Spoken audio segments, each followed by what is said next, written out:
So hello and welcome guys यार, कैसे हो आप सब लोग। बाय द वे मैं हूँ लाइट और 5-6 महीनों के बाद मेरी आवाज़ सुनी होगी। एंड आई नो ये आवाज़ है इतनी रेयर कि भाई बहुत टाइम के बाद आई है। एंड आज की वीडियो में मैं तुम लोगों को सन्नी सैम्पी के कुछ डार्क सीक्रेट्स के बारे में बताने वाला हूँ, जो कि सिर्फ और सिर्फ मैं ही जानता हूँ एंड मेरे अलावा उसे कोई समझ ही नहीं पाया। एंड इसी वजह से सन्नी सैम्पी का सत्यानाश हो चुका है। हर बार सन्नी सैम्पी पंगे में चले जाती है। सीज़न 1 स्टार्ट किया, पंगे में चला गया, एंड सीज़न 2 भी स्टार्ट किया तो वो भी पंगे में चला गया। बिकॉज बात यह है कि सन्नी सैम्पी जो एसएमपी है, ये हमने कुछ एक अलग पर्सपेक्टिव से स्टार्ट करी थी, बट ये हमेशा ही अलग पर्सपेक्टिव में चले जाती है। एंड मैं इसीलिए बात कर रहा हूँ बिकॉज दिस सन्नी सैम्पी को बहुत सारे लोग कह रहे हैं कि भाई दिस सन्नी सैम्पी आए, दिस सन्नी सैम्पी आए, दिस सन्नी सैम्पी आए। एंड जो सरप्राइज मैं देने वाला हूँ उसके बाद ही सन्नी सैम्पी आएगी। एंड भाई आई कैन लिटरली से सन्नी सैम्पी आएगी तो आएगी ज़रूर। बिकॉज अभी मैं बताऊंगा तुम्हें थोड़ा सा।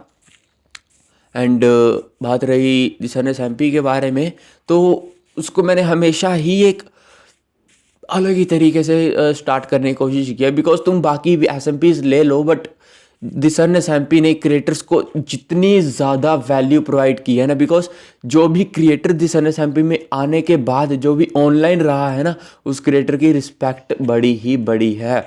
एंड ये मैं नहीं कह रहा, ये उन क्रिएटर से पूछ लेना। बिकॉज जब पीसी आया था यहाँ ओगी, उसकी रिस्पेक्ट भी थी और ओपी की भी रिस्पेक्ट थी दिसर सैम्पी में। एंड प्रिंस की भी रिस्पेक्ट बड़ी थी सन्नी सैम्पी की ही वजह से। बिकॉज जब प्रिंस सन्नी सैम्पी में स्टार्ट करने आया था तब 60 सब्सक्राइबर थे और मेरे भी मतलब 0-1-2 सब्सक्राइबर थे। एंड अभी मैं 80 पे हूँ।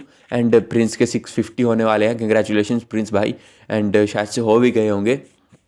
एंड इसीलिए मैं कह रहा हूँ कि भाई द सन्नी सैम्पी एक ऐसी एसएमपी है जिसपे क्रिएटर्स आना चाहते हैं। बिकॉज उनको पता नहीं क्यों, बट जो भी क्रिएटर दिस एसएमपी में आते हैं उनकी चैनल बढ़ती ही बढ़ती है। ग्रो चैनल बढ़े या ना बढ़े, बट उनकी एक जो रिस्पेक्ट रहती है ना, बिकॉज लोगों के दिमाग में इतना बैठ चुका है कि सन्नी सैम्पी एक लेजेंडरी एसएमपी इसके नाम में आती है। जैसे ही मैं कहूँगा जिस सन्नी सैम्पी आएगी तो हल्ला मच जाएगा।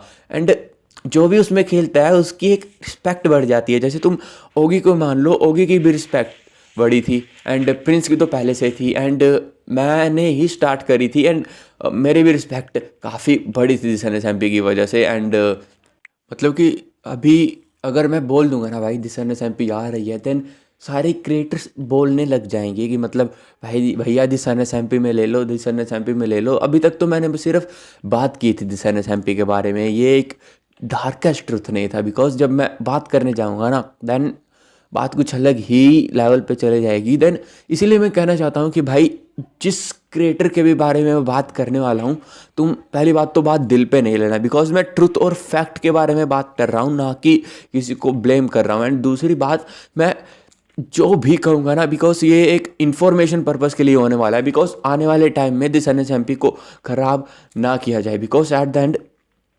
तुम एक चीज़ मानो, अगर तुमने प्यार से कोई तुम अपने पर्सपेक्टिव में लेके चलो ना, तुमने प्यार से कोई चीज़ बनाई है एंड तुम्हें ये मैटर नहीं करेगा कि दूसरे उसके बारे में क्या सोच रहे हैं, तुम्हें ये मैटर करेगा कि वो चीज़ तुमने कितने प्यार से बनाई है। एंड वही मैं कहना चाहता हूँ, जिस सोच को रख के तुमने वो चीज़ बनाई है, तुम ये ही चाहते हो कि भाई दूसरे लोग भी उसी सोच के साथ उस चीज़ को फॉलो करें। जिस तरह से मैंने जिस सोच को रख के दिशा एसएमपी बनाई थी, दूसरे लोग भी उसी सोच को रख के फॉलो करें। एंड तो चलो फिर मतलब अभी मैं बताना स्टार्ट करता हूँ चीज़ों को। एंड इससे पहले कि जो भी मैं कह रहा हूँ भाई, कोई भी बात दिल पे मत लेना, बिकॉज मैं किसी को हर्ट नहीं करना चाहता। एंड ऑनेस्टली मैं बस नॉर्मली रहना चाहता हूँ। एंड चलो फिर शुरू करते हैं।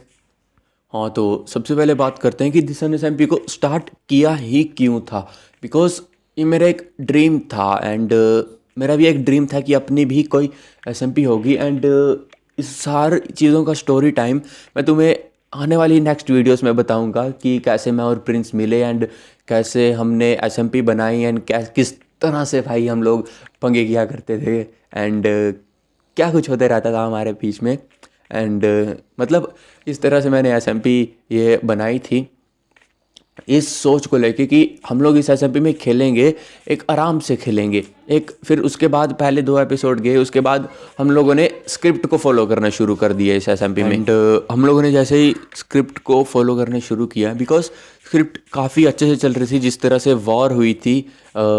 एंड उसके बाद हम बैठे, बट यहाँ पे बंदा पैरा ने ज़िद करके, बिकॉज पैरा मेरा छोटा कज़न ब्रदर है, देन उसने कहा कि भाई मुझे ये बंदा बहुत पसंद है। एंड मैं उसकी फीलिंग्स को हर्ट नहीं करना चाहता कि भाई ओपी गेमर नाम से।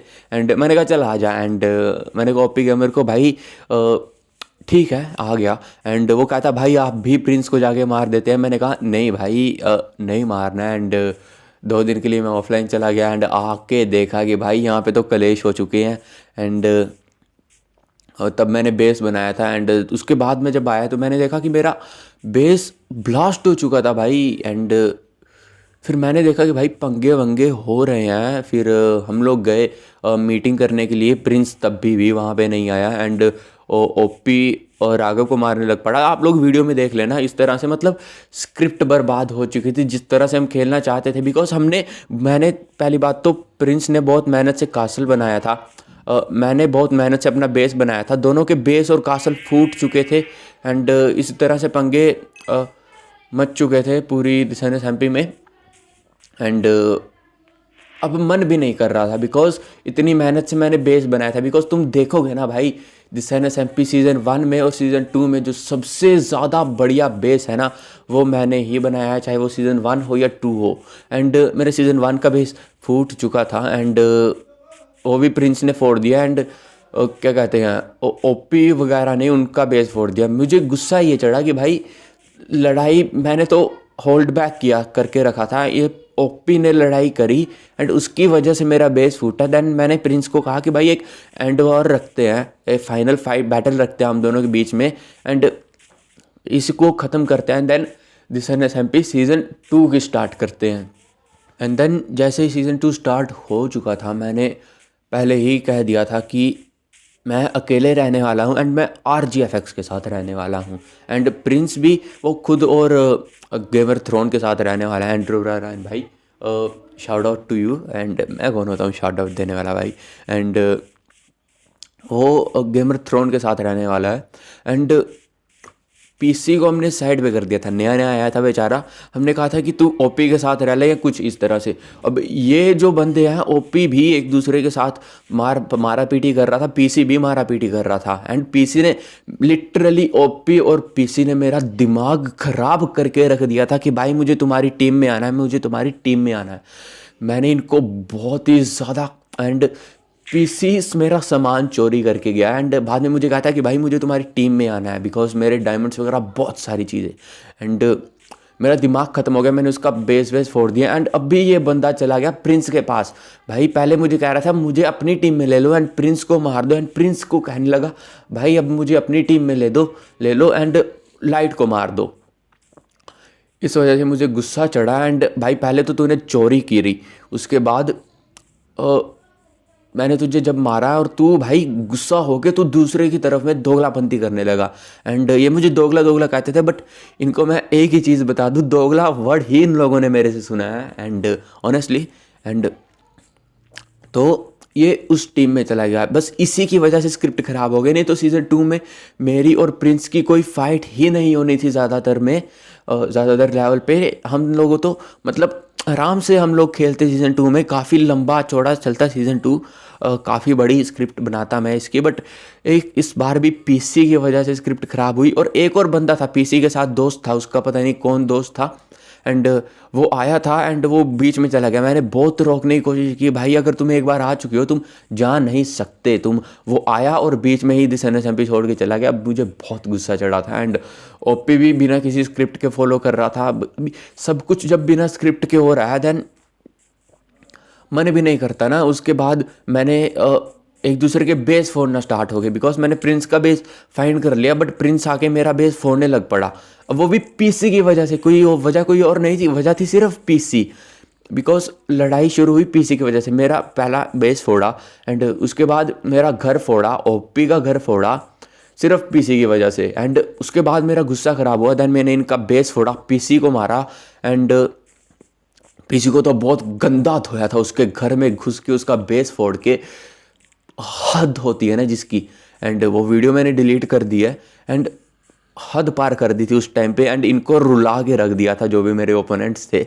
एंड बस इतना था कि मतलब स्क्रिप्ट इन्होंने ही बर्बाद की थी सीज़न 2 में पीसी ने, सीज़न 1 में ओगी ने। एंड मैं बस इतना नहीं चाहता कि सीज़न 3 जब आए तो इस तरह से जाए, बिकॉज जब भी दिस एसएमपी बिना स्क्रिप्ट के सहारे चली है ना, देन कलेश सत्यानाश हुआ ही हुआ है। एंड मैं तुम्हें बस इतना कहना चाहूँगा कि सीज़न 3 भी प्रिंस ने स्टार्ट किया था, एक एपिसोड आया है, उसके बाद मैंने पूछने लगा कि भाई एपिसोड आया ही नहीं, एंड प्रिंस ने कोई जवाब ही नहीं दिया। बिकॉज दिस एसएमपी जब तक उसमें एक धमाकेदार स्क्रिप्ट नहीं होगी ना, तब तक वो एसएमपी कुछ खतरनाक रह नहीं सकती। इसीलिए मैं सन एसएमपी को स्टार्ट तो करने वाला हूँ, बंदे भी मैं अपने हिसाब से चुनूँगा।